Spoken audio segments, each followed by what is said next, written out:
Question number 14 फलन x star plus ax plus 1 close interval 1-2 में वर्तमान है, तब a की मिनिमम वैल्यू हमें फाइंड करनी है। अर्थात a का न्यूनतम मान क्या होना चाहिए जब फलन दिए गए अंतराल के अंतर्गत इंक्रीजिंग हो जाए। तो सबसे पहले हमें अपलज फाइंड करना चाहिए। f डैश x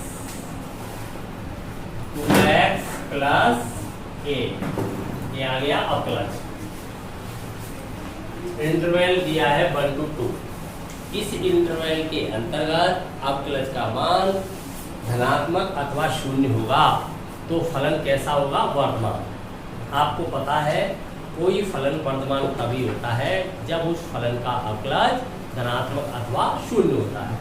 अगर वो निरंतर वर्तमान है तो अपलज केवल धनात्मक होना चाहिए, शून्य नहीं होना चाहिए। क्लियर? तो देखिए यहाँ पर अपलज के धनात्मक होने के लिए यहाँ पर जो लिमिट चल रही है, कहाँ से चल रही है? 1 से 2 में। इसकी लिमिट है x की। कौन होता है इसके अंतर्गत? x प्रांत। तो हमें दिया गया है यहाँ पर x की जो वैल्यू है वो 1 से बड़ी अथवा बराबर परंतु 2 से छोटी या बराबर, ये वैल्यू है x की। क्यों? हमसे कहा गया है x belongs to close interval 1 to 2। ये लो, तो ये हो गया इसका समता रूप। अब हमें f डैश x की लिमिट देखनी है। अपलज कहाँ से कहाँ तक जा रहा है? तो 2x प्लस a बनाने के लिए हमें x को 2 से गुणा करना पड़ेगा। 2 से गुणा कराएंगे तो असमिका के सभी पक्षों में करना पड़ेगा, 1 से भी करना पड़ेगा, x से भी, 2 से। 2 से मल्टीप्लाई करेंगे, एक धनात्मक संख्या से जब गुणा करते हैं तो असमिका के चिन्ह पर कोई प्रभाव नहीं पड़ता, समीकरण की तरह कार्य करता है।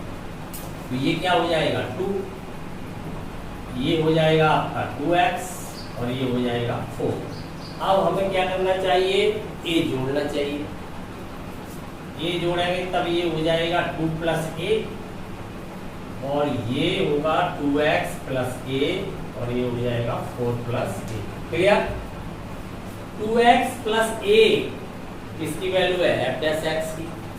तो हमें फाइंड होता है 2 plus a is greater then f dash x 4 plus a।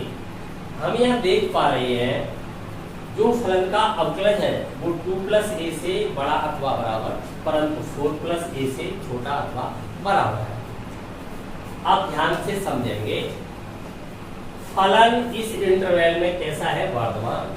वर्तमान के लिए अवकलज कैसा रहना चाहिए? धनात्मक अथवा शून्य। कम से कम एक बिंदु तो ऐसा अवश्य होना चाहिए जहां पर अवकलज शून्य भी हो। स्तब्ध बिंदु अवश्य होना चाहिए उस अंतराल के अंतर्गत, तभी उसकी निरंतरता समाप्त होती है। क्लियर? तो अब ध्यान से समझें, a की वैल्यू यहाँ पर -2 रखने पर ये क्या हो जाएगा? शून्य। a की वैल्यू यहाँ पर -4 रखने पर ये क्या हो जाएगा? शून्य हो जाएगा। a की वैल्यू आपने -2 से छोटी रख दी तो संख्यात्मक मान बढ़ जाएगा। -2 से छोटी संख्या रेखा पर चल के देखते हैं। -2 और -4 दो बिंदु प्राप्त हो रहे हैं। a के लिए जब इसको 0 के इक्वल करूंगा तो -4, इसको इक्वल करूंगा तो -2। तो -4 कहाँ पर होगा? लेफ्ट में, और -2 कहाँ पर होगा? राइट। संख्या रेखा पर ऐसी स्थिति होगी। अब मान लीजिए मैंने -2 रख दिया, a का मान -2 रख दिया तो ये क्या हो गया? 0 हो गया। तो f डैश x आपका 0 के इक्वल हो सकता है, परंतु मैंने -2 से कम a की वैल्यू ले ली, तब ये टोटल वैल्यू कैसी मिलेगी आपको? नेगेटिव। कैसी मिलेगी? नेगेटिव। नेगेटिव मिलेगी तो आपका f डैश x बड़ा इससे नहीं हो सकता, क्योंकि f डैश x कैसा रखना है? पॉजिटिव। f डैश x कैसा रहना चाहिए? पॉजिटिव। क्यों? फंक्शन कैसा है आपका? वर्तमान। और वर्तमान के लिए f डैश x को आपको क्या रखना पड़ेगा? धनात्मक। धनात्मक रखने के लिए यहाँ पर a का मान -2 से कम नहीं लगाया जा सकता। -2 रखने पर ये 0 हो जाएगा और -2 से बड़ा रखोगे तब संख्यात्मक मान कैसा हो जाएगा, छोटा। छोटा हो जाएगा तो ये वैल्यू हमेशा कैसी आएगी, पॉजिटिव।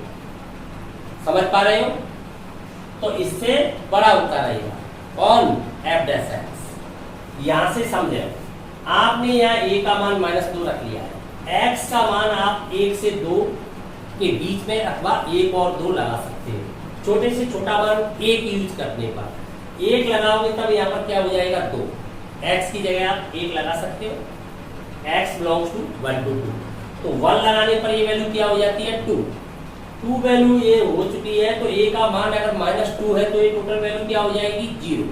अगर आपने -2 से नीचे कम मान लगाओगे जैसे -3, तब ये टोटल वैल्यू आपकी क्या हो जाएगी, नेगेटिव। और नेगेटिव होते ही फलन कैसा हो जाएगा, ह्रासमान। उसका अवकलन ऋणात्मक होते ही फलन कैसा हो जाएगा, ह्रासमान। परंतु फलन हमें कैसा दिया गया है, वर्धमान। तो इसलिए -2 से कम a का प्रयोग नहीं हो सकता है, क्योंकि x का मान 1 से कम नहीं लगाया जा सकता। 1 से ऊपर आप लगाते जाओगे, -2 यहाँ पर है, ठीक है, 1 से ऊपर लगाओगे तब ये वैल्यू बढ़ती जाएगी, तो फलन का अवकलज कैसा प्राप्त होता रहेगा, धनात्मक। तो a की वैल्यू -2 से कम नहीं की जा सकती है। हमें a का मिनिमम मान पूछा गया है, न्यूनतम मान पूछा गया है, तो सबसे छोटा a का मान क्या ले पाएंगे हम, -2। किस कंडीशन में, जब फलन कैसा बना रहे, वर्धमान। क्लियर, ये बात समझ में आ गई? तो ये वैल्यू है 0 हो सकती है अथवा क्या हो सकती है, धनात्मक होनी चाहिए। तो -2 से ऊपर चलनी चाहिए a की वैल्यू। सबसे कम वैल्यू हमसे पूछिए तो -2 हो सकती है, क्योंकि आपका अवकलज 0 के बराबर जा सकता है, परंतु ऋणात्मक नहीं हो सकता। यहाँ यूकल भी लगा हुआ है। कोई भी असम का 2 चिन्हों के सहित है, लेस और यूकल अथवा ग्रेटर और यूकल, तो वो लेस होने पर भी सेटिस्फाई हो जाती है, यूकल होने पर भी सेटिस्फाई हो जाती है। तो यूकल से इसके बराबर वैल्यू भी एफ डैश एक्स ग्रहण कर लेगा, तो ये 0 के बराबर जा सकता है, तो एफ डैश एक्स आपका 0 हो सकता है, अथवा एफ डैश एक्स आपका पॉजिटिव होना चाहिए। क्लियर? तो -2 से नीचे a को नहीं ले जाया जा सकता, अर्थात सीधा ये समझ लीजिए कि जो लेफ्ट वाली ये वैल्यू है, ये 0 से कम नहीं की जा सकती है, ये वैल्यू 0 अथवा 0 से ऊपर रहनी चाहिए। एफ डैश एक्स इस वैल्यू के बराबर आएगा तो धन का होना चाहिए, अथवा कम से कम 0 हो सकता है। क्यों हो सकता है? क्योंकि फलन वर्धमान है, निरंतर वर्धमान नहीं है। अगर ये निरंतर वर्धमान होगा तो यह इक्वल नहीं आता, स्ट्रिक्टली होने पर 0 के बराबर भी नहीं जा सकता। इधर से हम देख रहे हैं -2 रखने पर पॉजिटिव रहेगा, प्लस का 2 रहेगा, प्लस का 2 रहेगा, प्लस का 2 रहेगा, तो इधर तो कोई टेंशन है ही नहीं। तो देखिए, फलन अंतराल 1-2 में कैसा है, वर्धमान, वर्धमान है, इसलिए यहाँ पर फलन वर्धमान है, इसलिए 2 + a इज ग्रेटर देन और इक्वल। आपकी 2 + a है वो या तो धनात्मक या 0 हो सकती है। इसको जब सॉल्व करेंगे तो a इज ग्रेटर देन और इक्वल -2, अर्थात a का मान -2 से बड़ा होना चाहिए अथवा उसके बराबर। बराबर होने पर उसकी निरंतरता समाप्त हो जाएगी, अवकलज आपका 0 हो जाएगा, बड़ा होने पर धनात्मक हो जाएगा। 0 होगा अथवा धनात्मक होगा तो फलन कैसा बना रहेगा, वर्धमान। क्लियर? a का मान -2 से नीचे नहीं जा सकता। आते हैं a का न्यूनतम मान, शॉर्ट में लिख दो minimum, a minimum value of a क्या आ गई आपकी, -2। क्लियर? समझ में आ गया? इसी क्वेश्चन में अगर आपको ऐसे पूछ लिया जाए a का अधिकतम मान बताइए, न्यूनतम की जगह क्या पूछ ले, अधिकतम मान। जब वो अधिकतम मान पूछ लेगा तो वर्धमान की कंडीशन में नहीं बताया जा सकता। क्यों नहीं बताया जा सकता? क्योंकि a को आप कितना भी बढ़ाते रहिए पॉजिटिव होता रहेगा। a को आप कितना भी बढ़ाता है, पूरे रियल नंबर में बढ़ा दीजिए पॉजिटिव में, तब भी नो इफेक्ट, तब भी फंक्शन आपका कैसा बना रहेगा, इंक्रीजिंग बना रहेगा, क्योंकि ये पॉजिटिव, ये भी पॉजिटिव होती रहेगी, बढ़ाने पर तो कोई इफेक्ट नहीं है, इसलिए बताया ही नहीं जा सकता इस कंडीशन के अंतर्गत। परंतु यहाँ पर वर्धमान की जगह क्या कर दिया जाए, ह्रासमान, तो फिर a का न्यूनतम मान नहीं बताया जा सकता। कौन सा बताया जाएगा, अधिकतम, क्योंकि अधिकतम लिमिट तो बताई जा सकती है, प्लस स्टार्ट हो जाएगा, जब भी प्लस शुरू हो जाएगा तो फलन अपनी प्रकृति, अपना नेचर बदल देगा। फलन जो आपका डिक्रीजिंग है वो तुरंत इंक्रीजिंग में चला जाएगा। तो आप जैसे ही उसी बिंदु पर रुक जाओगे जब फलन इंक्रीजिंग से डिक्रीजिंग में जाएगा, अर्थात आपका फलन ऋण से कहा जाएगा धन में, तो आप रुक जाओगे। तो इसी स्थिति में उच्चतम बताया जा सकता है। तो प्रश्न को दो तरीके से पूछ सकते हैं एग्जाम के अंतर्गत। आपको यहाँ पर वर्धमान है तब तो मिनिमम पूछा जाएगा, अगर यहाँ पर ह्रासमान है तो मैक्सिमम पूछा जाएगा। तो ए का मैक्सिमम मान क्या हो जाएगा उस वक्त -4। क्यों?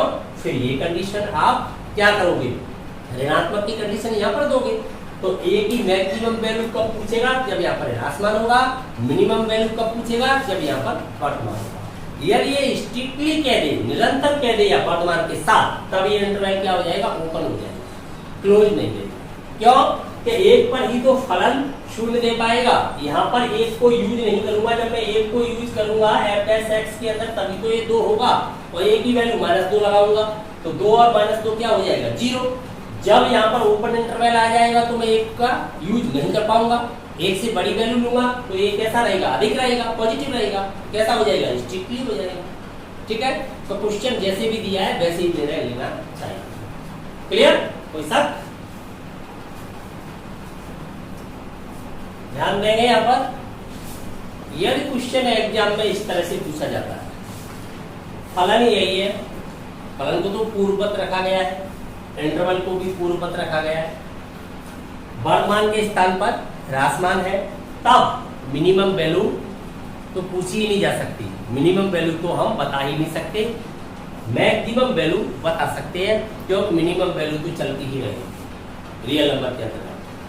तब ए की मैक्सिमम वैल्यू फाइंड करनी है। f' फाइंड किया आपने, f' के लिए लिमिट तैयार की, 2 से मल्टीप्लाई किया इनकल्टीज को, ए ऐड किया, आपकी परिसीमाएं 2 + a से 4 + a के अंतर्गत आ गई। अब प्लस की परिसीमाएं 2 + a से 4 + a के अंतर्गत है। अब आप देखिए यहाँ पर इस इंटरवल से आप 1 लगा सकते हो, मैक्सिमम आप 2 लगा सकते हो। x की वैल्यू तो 1 से 2 के अंतर्गत है, जब 1 लगाऊंगा तो ये 2 हो जाएगा और 2 लगाने पर ये 4 हो जाएगा। क्लियर? a की वैल्यू आपने -4 लगा दी, क्या लगा दी, -4 लगा दी a की जगह पर। तब यहाँ पर आप इसे छोटे से छोटा क्या बना सकते हो, क्या बना सकते हो, 1 लगाने पर 2 भी तो बना सकते हो, 2 बना सकते हो। तो टोटल वैल्यू आपकी कैसी आएगी, नेगेटिव आएगी, नेगेटिव आएगी।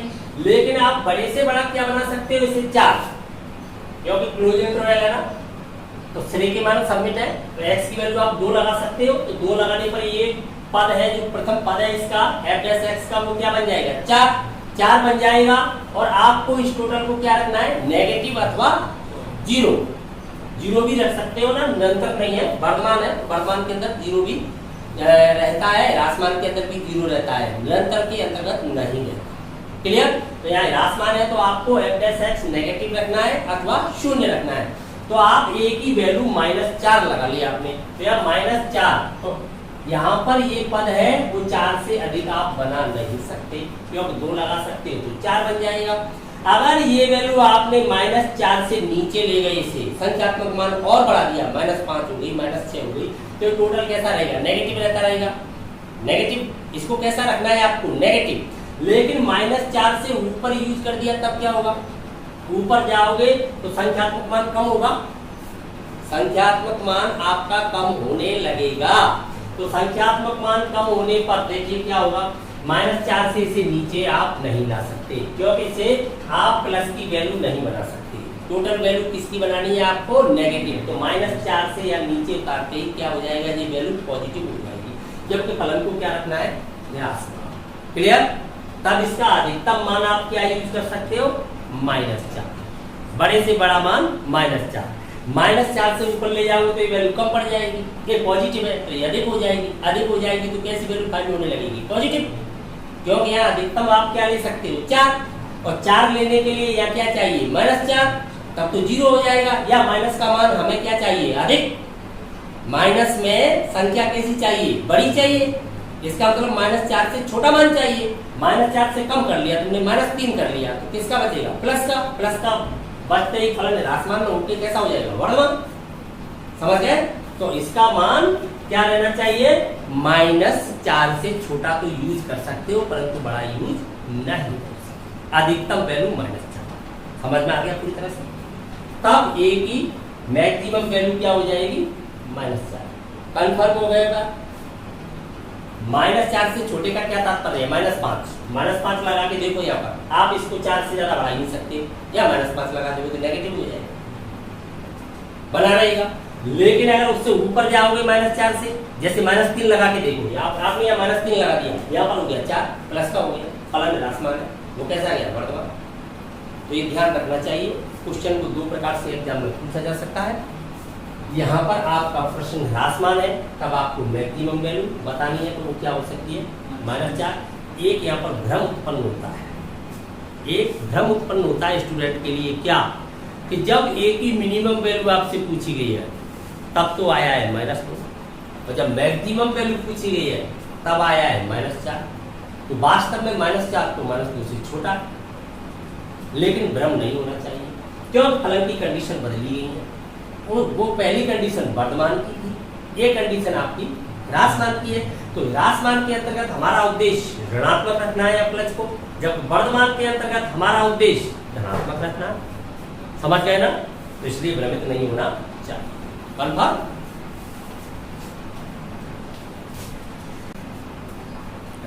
15वां क्वेश्चन, फलन दिया गया है x + 1/x, x belongs to i। यहां पर i का मतलब है -1 to 1 से असंयुक्त। असंयुक्त से क्या तात्पर्य होता है, डिसजॉइंट से मतलब होता है इस इंटरवल के अतिरिक्त, इस इंटरवल को सम्मिलित न करते हुए। तो टोटल रियल नंबर से इस इंटरवल को आप निकाल दीजिए। शेष भाग, वास्तविक संख्याओं का शेष भाग है, वो इस फलन का क्या बनेगा, डोमेन बनेगा, प्रांत बनेगा। क्लियर, इनको सम्मिलित नहीं किया जाएगा। तो शेष भाग को किससे रिप्रेजेंट किया गया है, यहाँ पर i से, i से माना गया है इंटरवल को। तो सबसे पहले हमें क्या करना चाहिए, डिफरेंशिएट करना चाहिए, अवकलज फाइंड करना चाहिए। देखिए यहाँ पर f' क्या होगा, 1, इसका क्या होगा, -1/x², x की पावर -1 कर देंगे। आगे और सॉल्व कर देता हूं, तो ये हो जाएगा x² -1/x², एलसीएम लेकर ये हो गया। अब हमें फलन को कैसा प्रूव करना है, वर्तमान। कैसा प्रूव करना है, वर्तमान। तो वर्तमान प्रूव करने के लिए फलन का अवकलज धनात्मक अथवा 0 होना चाहिए। तो देखिए ये जो वैल्यू आ रही है इस इंटरवल के अंतर्गत धनात्मक अथवा 0 हो रही है कि नहीं हो रही है।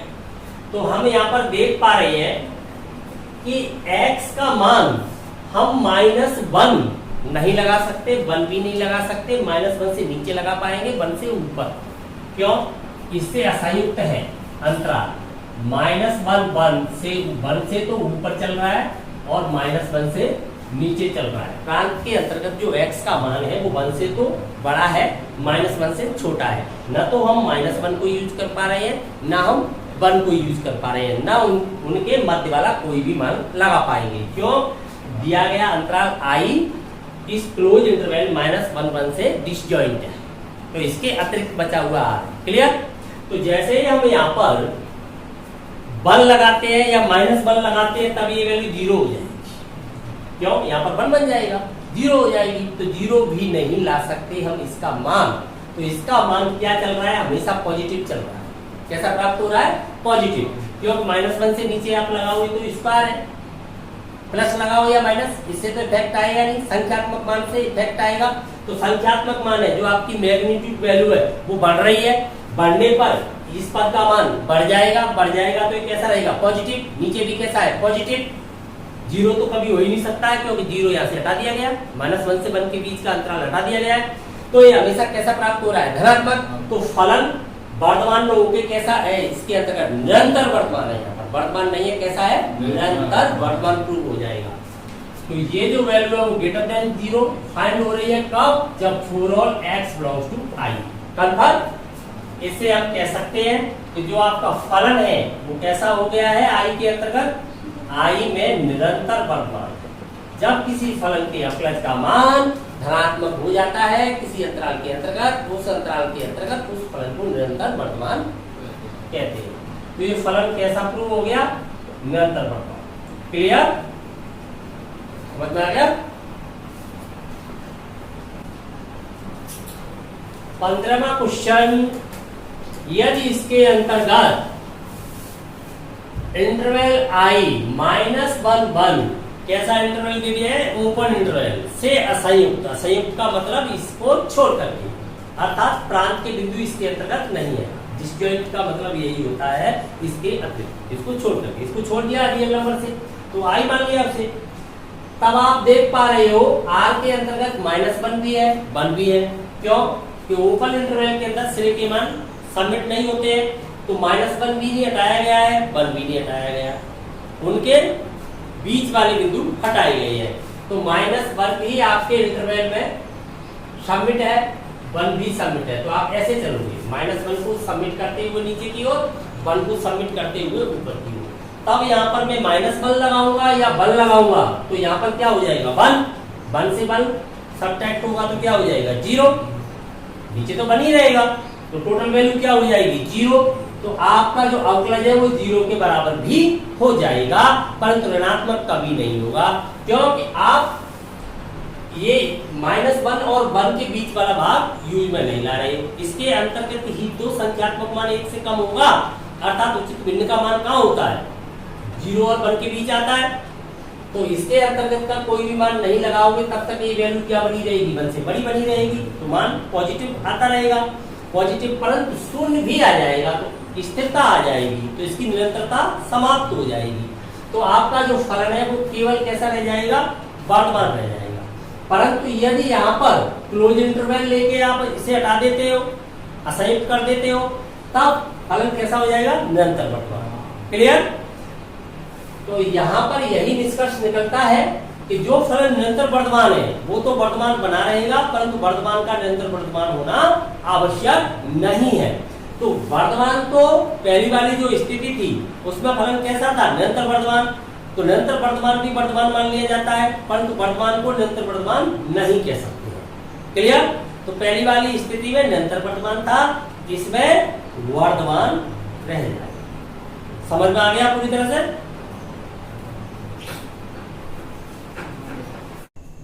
Question number 16, function of x equal log sin x। First quadrant में इंक्रीजिंग एंड सेकंड क्वाड्रेंट में डिक्रीजिंग प्रूव करना है। f dash x equal log का क्या होगा? 1 cos sin x, sin x का cos x, क्या प्राप्त हुआ? cot x। अब देखिए प्रथम चतुर्थांश में कॉट कैसा होगा? पॉजिटिव, और सेकंड में कैसा हो जाएगा? नेगेटिव। हम जानते हैं ASTC, फर्स्ट में ऑल पॉजिटिव, सेकंड के अंतर्गत साइन और कोसेक ही पॉजिटिव होते हैं, कॉट कैसा होता है? नेगेटिव। क्योंकि cot x is greater than 0 for all x belongs to 0 to π/2, प्रथम चतुर्थांश। इससे हम कह सकते हैं फलन 0 to π/2 में कैसा हो गया? निरंतर वर्तमान। तो ये स्ट्रिक्टली इंक्रीजिंग हो जाता है, तथा cot x is less than 0 for all x belongs to open interval π/2 to π, implies फलन f ओपन इंटरवल π/2 to π में निरंतर ह्रासमान है। किसी अंतराल के अंतर्गत फलन का मान यदि धनात्मक प्राप्त होता है तो उस अंतराल में फलन निरंतर वर्तमान होता है, तथा किसी अंतराल में फलन का मान ऋणात्मक प्राप्त होता है तो उस अंतराल में फलन निरंतर ह्रासमान होता है। अगर एक भी स्तब्ध बिंदु आ जाता है तब निरंतरता समाप्त हो जाती है, फलन केवल वर्तमान वो ह्रासमान रह जाता है। निरंतर वर्धमान अथवा निरंतर ह्रासमान, वर्धमान एवं ह्रासमान भी माना जाएगा। Clear? Question number 17, function of x equal log mod cos x. देखिए यहां पर एफ डैश एक्स फाइंड करने से पहले हम यहां से मॉड को हटा सकते हैं। क्यों? मापांक लघुगणक को परिभाषित करने के लिए लगाया जाता है। प्रथम चतुर्थांश में कॉस पॉजिटिव होता है एवं चौथे क्वाड्रेंट के अंतर्गत भी पॉजिटिव होता है, इसलिए मापांक की कोई आवश्यकता नहीं है। यदि क्वाड्रेंट आपका थर्ड अथवा सेकंड होता तो मॉड आवश्यक था, क्योंकि हम जानते हैं लघुगणक केवल धनात्मक वास्तविक संख्याओं के लिए ही परिभाषित होता है। लॉग 0 की वैल्यू माइनस अनंत होती है और ऋणात्मक वास्तविक संख्याओं के लिए लघुगणक परिभाषित नहीं होता है। तो यहाँ पर प्रथम चतुर्थांश के अंतर्गत भी कॉस पॉजिटिव है और फोर्थ क्वाड्रेंट के अंतर्गत भी पॉजिटिव है, इसलिए मॉड हटाया जा सकता है। तो function of x equal log of cos x, F dash x equal हो जाएगा लॉग का होगा 1 कॉन कॉस एक्स का हो जाएगा माइनस साइन एक्स। क्या फाइंड हुआ? Minus ten x. चूंकि ten x is greater than 0 for all x belongs to open interval 0 to π/2। प्रथम चतुर्थांश के अंतर्गत टेन कैसा होगा? पॉजिटिव। हम जानते हैं ASTC फर्स्ट में ऑल पॉजिटिव है। Implies minus ten x is less than 0। 10 positive है तब माइनस 10 कैसा हो जाएगा? Negative. For all x belongs to 0 to π/2। किसी फलन का अवकलज ऋणात्मक होता है किसी अंतराल के अंतर्गत, तो उस अंतराल में फलन निरंतर ह्रासमान हो जाता है। एम्प्लाइज जो फलन दिया गया है 0 to π/2 में निरंतर ह्रासमान है। समझ में आ गया?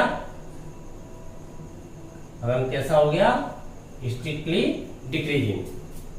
And 10x is less than 0 for all x belongs to open interval 3π/2 to 2π।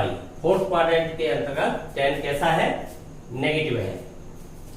Employees minus 10x is greater than 0। 10 negative है तो माइनस 10 कैसा हो जाएगा? Positive. For all x belongs to 3π/2 to 2π। Implies f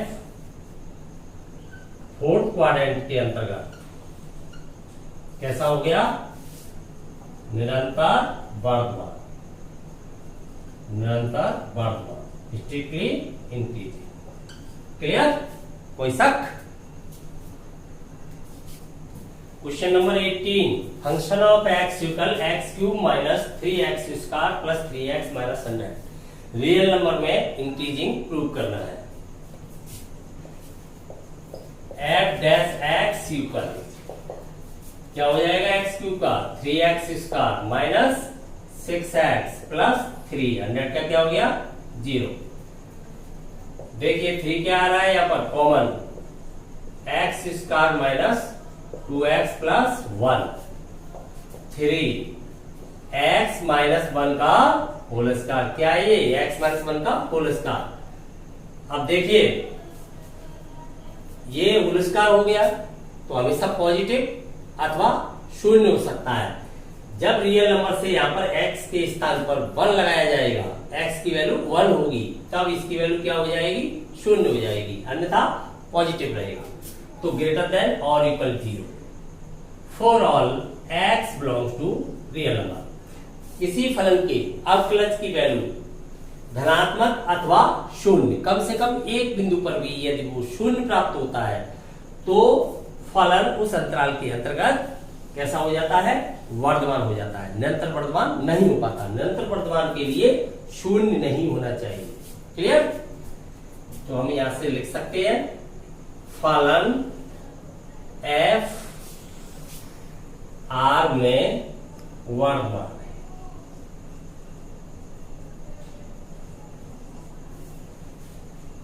question number 19, y equal x square into e की power minus x एक वर्धमान फलन है, तब हमें इंटरवल फाइंड करना है। Differentiate with respect to x divide x, x square का क्या हो जाएगा 2x, तब e की पावर माइनस एक्स को स्थिर रखते हुए e की पावर माइनस एक्स का जब करेंगे तो क्या आएगा माइनस e की पावर माइनस एक्स, तो ये हो जाएगा माइनस एक्स स्क्वायर e की power minus x. Minus x का करने पर यहाँ माइनस वन आएगा तो ये माइनस हो जाएगा। u v डैश क्या होता है u v dash plus v u dash Lebanese नियम से। देखिए क्या कॉमन आ रहा है दोनों में, x भी आ रहा है e की पावर माइनस एक्स भी आ रहा है, तो x भी कॉमन ले लिया, e की पावर माइनस एक्स भी ले लिया, तब यहां पर 2 और यहां पर x। Clear? 4 critical points.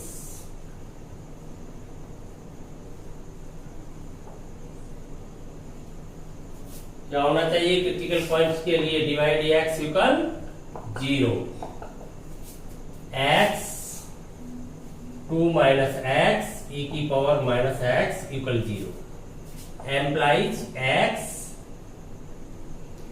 2 minus x equal 0, e की power minus x is not equal 0। हम जानते हैं e की वैल्यू 2 और 3 के बीच में होती है, अर्थात जो e की वैल्यू है वो 2 से तो अधिक पर 3 से कम होती है, तो e की किसी भी घात का मान शून्य नहीं हो सकता है। क्लियर? तब x into 2 minus x equal 0, और इससे हमें प्राप्त होता है x इक्वल 0 या 2। अब यह देखना है क्या ये दोनों ही क्रांतिक बिंदु हैं अथवा नहीं।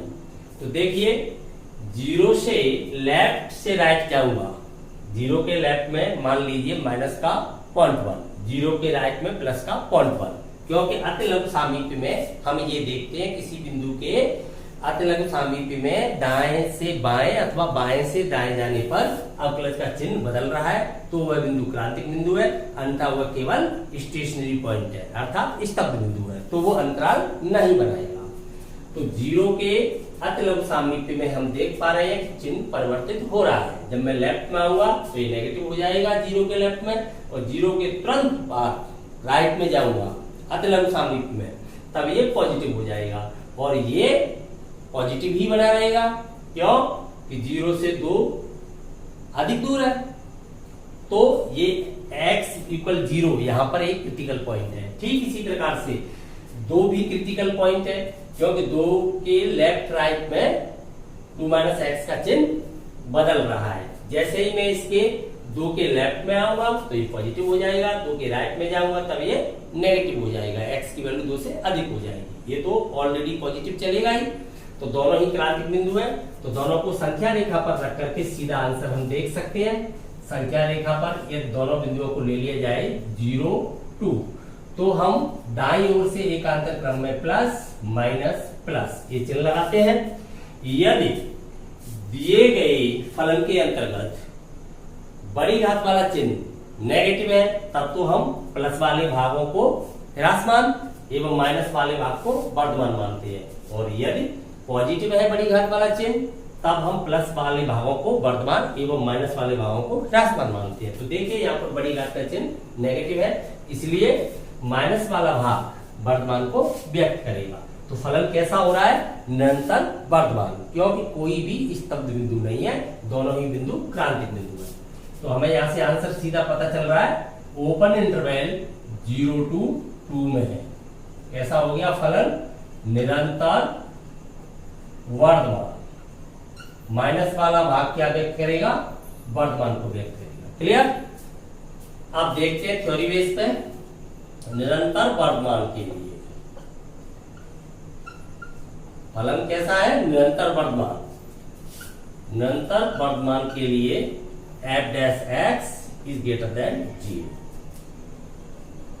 देखिए एफ डैश एक्स की वैल्यू क्या है? एफ डैश एक्स कहे या डिवाइड एक्स कहे, एक ही बात है। यहाँ पर डिवाइड एक्स है तो डिवाइड एक्स कहे, तो divide x is greater than 0। Divide x की वैल्यू क्या है? एक्स 2 माइनस एक्स ई की power minus x is greater than 0। परंतु हमें पता है ई की पावर माइनस एक्स हमेशा एक धनात्मक संख्या है, इज ग्रेटर देन 0। ये हमेशा एक कैसी संख्या है? धनात्मक संख्या है। तो फिर अपने पास क्या रह जाता है? x 2 minus x is greater than 0 implies x minus 2 is less than 0। मैंने यहां से माइनस कॉमन लिया है तो असमिका चिन्ह बदल देगी। किसी भी असमिका को जब हल करते हैं तब ये ध्यान रखना चाहिए कि जो आपका गुणनखंड है, यहाँ पर जो आपका फैक्टर है, उसका प्रथम पद चर एवं द्वितीय पद अचर के रूप में होना चाहिए, तभी हल करना चाहिए। तो हमने 2 माइनस एक्स को क्या लिख दिया? x minus 2। लेकिन ऐसा करते वक्त क्या हो गया? असमिका का चिन्ह बदल गया, क्योंकि माइनस कॉमन लेके कहां चला गया? राइट में। -1 से मान लीजिए मैंने मल्टीप्लाई कर दिया दोनों को, तो असमिका अपना चिन्ह बदल गई। अब आपको पता है इन्हीं दो संख्याओं का मल्टीप्लाई यदि नेगेटिव है तो विपरीत चिन्ह की होनी चाहिए। तो जो छोटी वाली है वो ऋणात्मक, बड़ी वाली धनात्मक रहेगी। तो छोटी इसमें कौन सी है? x minus 2। तो x positive, x minus 2 negative open होनी चाहिए। तो देखिए x माइनस 2 आपकी नेगेटिव ओपन होनी चाहिए and x is greater than 0। तब x is less then 2 and x is greater than 0। तो हमें पता चलता है कि x की वैल्यू 0 से अधिक परंतु 2 से कम होनी चाहिए। तो एक साथ हम लिख सकते हैं कि 0 से तो बड़ा होना चाहिए x, परंतु 2 से छोटा होना चाहिए। इंटरवल फॉर्म इसकी हो जाएगी x belongs to open interval 0 to 2। अर्थात ओपन इंटरवल 0 to 2 में फलन कैसा हो जाएगा? निरंतर वर्तमान। यहां हमें क्या दिया गया था? वर्तमान। तो फलन वर्तमान में होकर के कैसा हो रहा है? निरंतर वर्तमान। वर्तमान तो तब होता है जब कोई स्तब्ध बिंदु अंतराल के अंतर्गत आ जाता है, जो क्रांतिक बिंदु नहीं बन पाता है। क्लियर? समझ में आ गया क्वेश्चन? कोई शक? 6.2 का लास्ट क्वेश्चन है। अगली एक्सरसाइज के अंतर्गत अवकलज का प्रयोग प्रवृत्ता के रूप में किया जाएगा। तो मिलते हैं नेक्स्ट क्लास में।